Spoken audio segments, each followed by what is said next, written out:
Oui, on aurait pu faire autrement, on aurait pu faire un calque de remplissage en mode couleur et aussi, c'est sûr.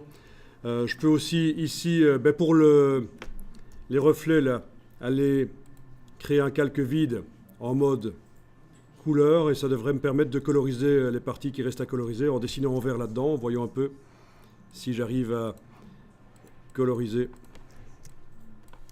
Non, dans ce cas-là, ça ne... C'est un peu trop fort.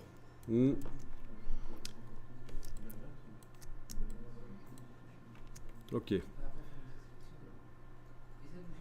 Dommage que cette voiture-ci, c'est un peu compliqué pour arriver à faire ça facilement, en fait. Oui.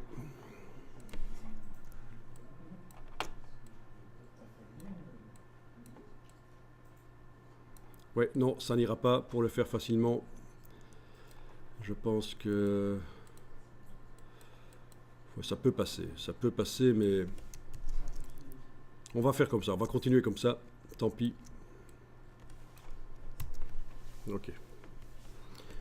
Bon, alors je voulais la voiture dans différentes couleurs, en fait. Je voulais la voiture en différentes couleurs, donc je vais... J'ai carrément intérêt à repasser d'ailleurs sur tout, ce sera mieux, voilà. La voiture en différentes couleurs, donc vous allez dupliquer le calque de teinte saturation. Ok. Vous allez enlever l'œil en face d'un des deux réglages.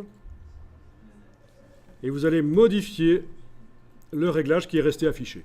Donc il faut dupliquer le calque de réglage teinte saturation, enlever l'œil en face d'un des deux réglages, vous allez modifier celui qui reste affiché.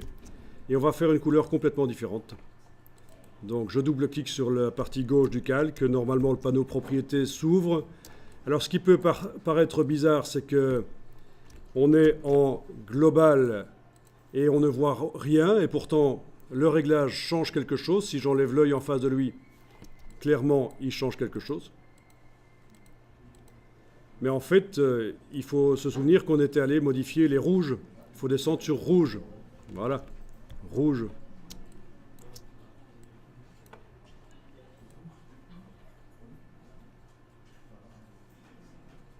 Voilà, bon, ça c'est pas mal. Bien.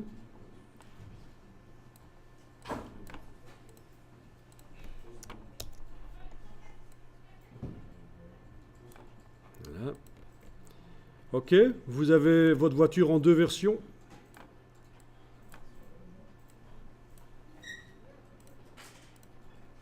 Une version dans une couleur, une version dans une autre couleur.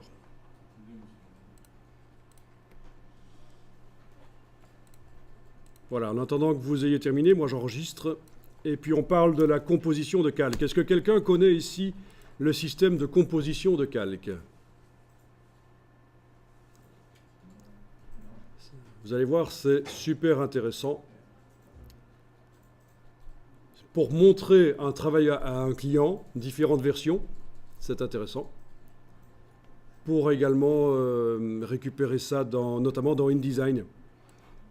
En ayant un contrôle sur les calques Photoshop à travers InDesign. Par InDesign, on va contrôler les calques Photoshop.